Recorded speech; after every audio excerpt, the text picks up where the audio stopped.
Sabemos que la nación de Israel estuvo formada por 12 tribus descendientes de los hijos de Jacob.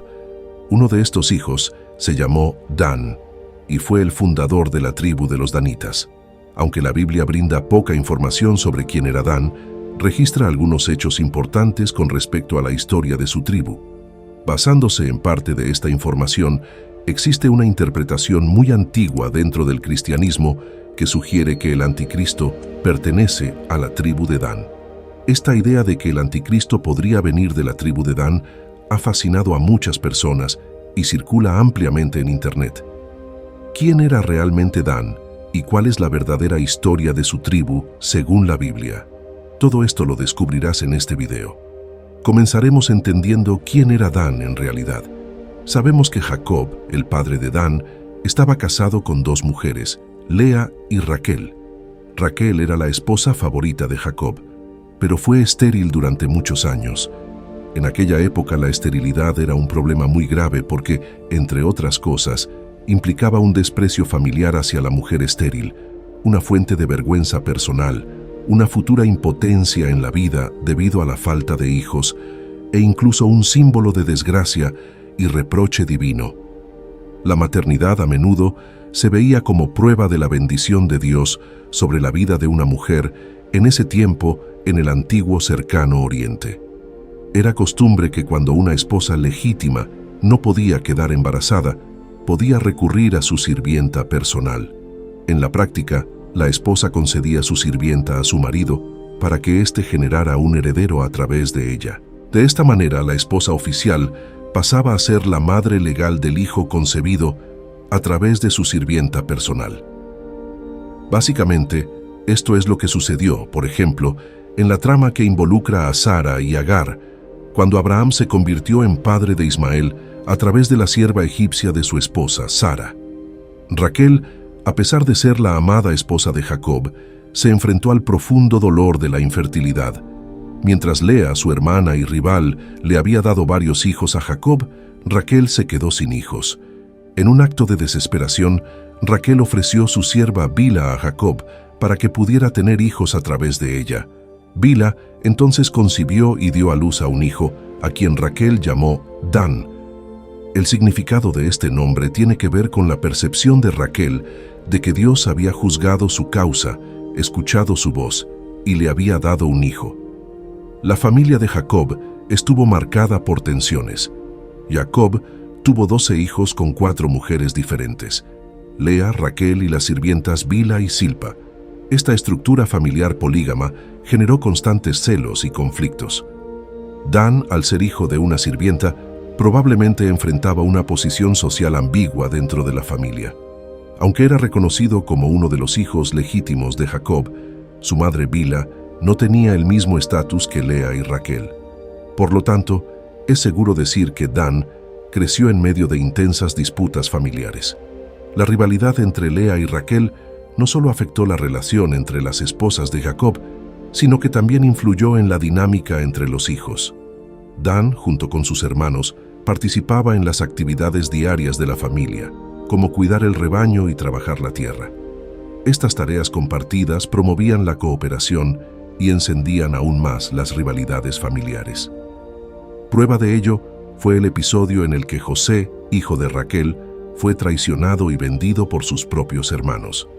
Aunque Dan no es mencionado específicamente como parte de esa trama, el ambiente de desconfianza y hostilidad ciertamente lo afectó.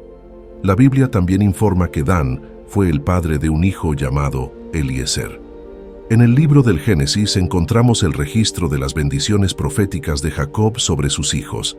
Estas bendiciones hablaban del futuro de los descendientes de cada hijo de Jacob en la composición de la nación. En otras palabras, las bendiciones de Jacob prefiguraron la historia de las tribus de Israel.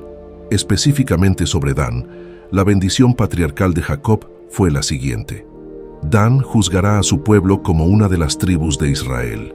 Dan será una serpiente en el camino, una víbora en el camino que muerde los talones del caballo para derribar a su jinete. Los eruditos han interpretado estas palabras de diferentes maneras, pero la interpretación más aceptada a la luz del texto bíblico es que las palabras de Jacob describieron las características que presentó más tarde la tribu de Dan. Por ejemplo, en la primera parte de la bendición, Jacob dice que la tribu de Dan juzgaría a su pueblo. De hecho, durante algún tiempo, esta tribu ejecutó justicia entre los hijos de Israel. Sansón, uno de los jueces de Israel, pertenecía precisamente a la tribu de Dan. En la segunda parte de la bendición, Jacob compara a la tribu de Dan con una serpiente traicionera que muerde los talones del caballo para derribar a su jinete. Esto bien puede ser una referencia a la agresividad de la tribu de Dan y su tendencia al engaño. Aunque la tribu de Dan era pequeña en comparación con otras tribus, era muy astuta y peligrosa, hasta el punto de atacar mortalmente y sin piedad a naciones mucho más grandes. Esto está en armonía con las palabras de Moisés en Deuteronomio, capítulo 33, versículo 22, al referirse a Dan como un cachorro de león que saltaría desde Basán. Después de la conquista de Canaán, bajo el liderazgo de Josué, la tierra fue dividida entre las 12 tribus de Israel. La tribu de Dan recibió una porción ubicada en el centro oeste de Canaán, adyacente a las tribus de Efraín y Judá. Esta área incluía ciudades y pueblos como Zora, Estaol y Ayalón. La ubicación era estratégica pero también desafiante, ya que los danitas a menudo enfrentaban conflictos con gente local mejor preparada que ellos. Por esta razón, inicialmente la tribu de Dan tuvo dificultades para expulsar a los habitantes locales y tomar plena posesión de su herencia. En Jueces capítulo 1, versículo 34, se nos informa que los amorreos empujaron a los danitas a las montañas, no permitiéndoles descender al valle. Esta situación obligó a los danitas a buscar alternativas para establecerse firmemente. Debido a la incapacidad de dominar completamente la tierra asignada, un grupo de la tribu de Dan exploró nuevas áreas para habitar. En Jueces 18, leemos cómo enviaron espías que encontraron la tierra de Lais, un lugar tranquilo y vulnerable en el extremo norte de Canaán. Los danitas atacaron Lais, mataron a sus habitantes y rebautizaron la ciudad como Dan, reconstruyéndola a su manera. Aún así, algunos restos de la tribu de Dan permanecieron en su territorio original. Una curiosidad es que, como la ciudad de Dan estaba en el extremo norte, en ocasiones la Biblia usa la expresión de Dan hasta Berseba para indicar los límites norte y sur, respectivamente, de la tierra ocupada por los israelitas. En la ciudad de Dan también se estableció un santuario con un sacerdocio que se corrompió con la idolatría. En aquel tiempo, el centro de culto estaba en Silo, donde se ubicaba el tabernáculo antes del establecimiento de Jerusalén como capital política y religiosa en la época del rey David. Sin embargo, los danitas decidieron tener su propio centro de adoración en una clara actitud de desobediencia al Señor. El final del capítulo 18 del libro de los Jueces describe cómo los danitas levantaron como ídolo una imagen tallada que había sido tomada de Miqueas y establecieron como sacerdote al nieto de Moisés, Jonatán, mostrando así una profunda corrupción espiritual. Esta desviación hacia la idolatría tuvo consecuencias duraderas. La ciudad de Dan se convirtió en un símbolo de infidelidad a Dios, marcando a la tribu como una de las primeras en alejarse del verdadero culto. Posteriormente, en la época de la monarquía del reino dividido, el rey Jeroboam I estableció en ese mismo lugar el culto al becerro de oro, reafirmando la posición idólatra y desobediente de Dan. De esta manera, la idolatría practicada en Dan contribuyó a la división y debilidad espiritual que eventualmente llevaría a la nación al cautiverio y la dispersión de las tribus de Israel. La ubicación estratégica de la tribu de Dan, especialmente después de su migración hacia el norte, la convirtió en un punto de frecuente enfrentamiento con los pueblos indígenas, incluidos los filisteos y otros cananeos. Como ya se ha dicho, Sansón, uno de los jueces más famosos de Israel, era de la tribu de Dan y su vida estuvo marcada por violentos enfrentamientos con los filisteos, reflejando así la lucha continua de los danitas por mantener su identidad y territorio. Pero ¿de dónde proviene la historia de que el anticristo vendrá de la tribu de Dan? La ausencia de Dan en la lista de tribus selladas en el libro del Apocalipsis ha llevado a algunos teólogos a especular que esta omisión implica algo significativo. Una de las teorías para explicar este supuesto significado oculto es que el anticristo vendría de la tribu de Dan. Ireneo de León, uno de los padres de la Iglesia del siglo II, parece haber sido uno de los primeros en sugerir esta interpretación. Argumentó que la naturaleza agresiva y traicionera de Dan, tal como lo profetizó Jacob, podría señalar la venida del anticristo.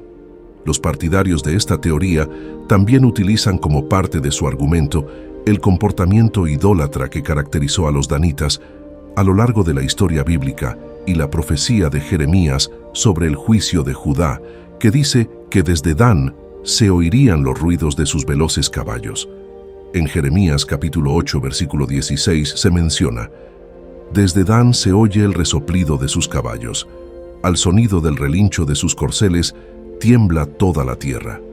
Sin embargo, esta interpretación es mucho más alegórica que el resultado de una correcta exégesis de los textos bíblicos. No hay un solo pasaje en la Biblia que establezca explícitamente que el anticristo vendrá de la tribu de Dan. Esta interpretación se basa en inferencias y conexiones temáticas, no en declaraciones claras de las Escrituras. Además, las palabras proféticas de Jacob se cumplieron en la historia pasada de la tribu de Dan, mientras que la profecía del profeta Jeremías se refería a los pecados y juicios de Judá, presagiando la destrucción que vendría de todas partes en los tiempos antiguos de Babilonia. En otras palabras, no hay nada en esta profecía que haga una conexión con el surgimiento del anticristo al final de los tiempos. Finalmente, la lista de las tribus de Israel en el libro del Apocalipsis, que omite la tribu de Dan, a menudo se ve como simbólica porque es parte de un texto caracterizado por el uso extensivo del simbolismo. Esta omisión de Dan puede reflejar cuestiones teológicas o literarias específicas del texto del Apocalipsis y no necesariamente una profecía sobre el anticristo. Por ejemplo, Dan no fue la única tribu caracterizada por la idolatría. Efraín, la tribu dominante del reino del norte, también tuvo su historia marcada por el mismo pecado. Y curiosamente, la tribu de Efraín tampoco está listada en el Apocalipsis. Por lo tanto, asociar la ausencia de Dan en la lista de tribus en Apocalipsis exclusivamente con el anticristo puede ser una simplificación excesiva. Lo más probable es que la ausencia de Dan y Efraín sea precisamente una reprimenda contra la idolatría, ya que en Apocalipsis se condena enfáticamente el comportamiento idólatra. Vale la pena recordar que los danitas violaron el pacto al preferir otro territorio a la tierra que el Señor les dio en herencia. Todo lo que hicieron los danitas al retirarse de la tierra de su herencia no encontró la aprobación divina. Por todo esto, algunos intérpretes sugieren que la ausencia de Dan en el libro del Apocalipsis puede simplemente indicar la severidad del juicio de Dios sobre la idolatría, así como un recordatorio de la necesidad de fidelidad al Señor, sirviendo como una advertencia para todos los creyentes. Además, otro punto que hace muy improbable cualquier conexión entre la tribu de Dan y la persona del anticristo es el hecho de que las tribus del norte de Israel estaban tan dispersas en los tiempos del exilio que no hay manera de rastrear un linaje confiable hasta una tribu específica.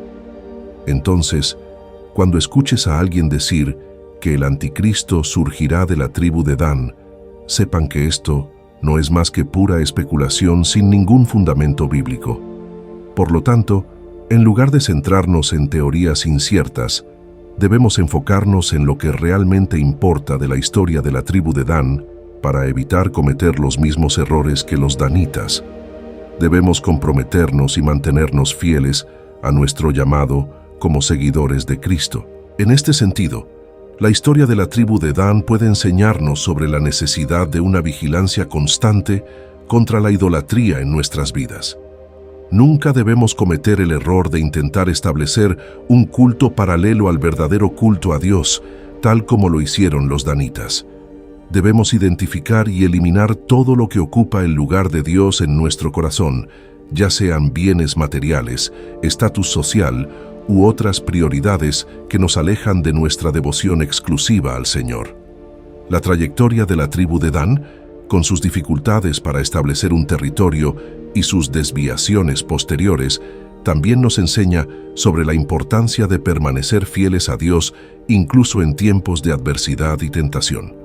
A diferencia de los danitas, que se alejaron de Dios cuando buscaban seguridad y éxito por sus propios medios, debemos confiar en la provisión y dirección divina, incluso cuando enfrentamos desafíos aparentemente insuperables. Finalmente, la omisión de Dan de la lista de tribus selladas en el Apocalipsis nos recuerda la seriedad del juicio de Dios contra la idolatría y la infidelidad. Sin embargo, también vemos la gracia de Dios en su voluntad de redimir y restaurar, sobre lo que estamos llamados a reflexionar en nuestras propias vidas, buscando el arrepentimiento y la renovación, y viviendo de una manera que honre la alianza que tenemos con el Señor. Ahora escribe en los comentarios si ya conocías la historia de la tribu de Dan y qué piensas sobre la teoría de que el anticristo pertenecerá a esta tribu. Gracias por llegar hasta aquí. Te invito a ver cualquiera de los 2 videos que aparecen en pantalla. Que Dios te bendiga abundantemente.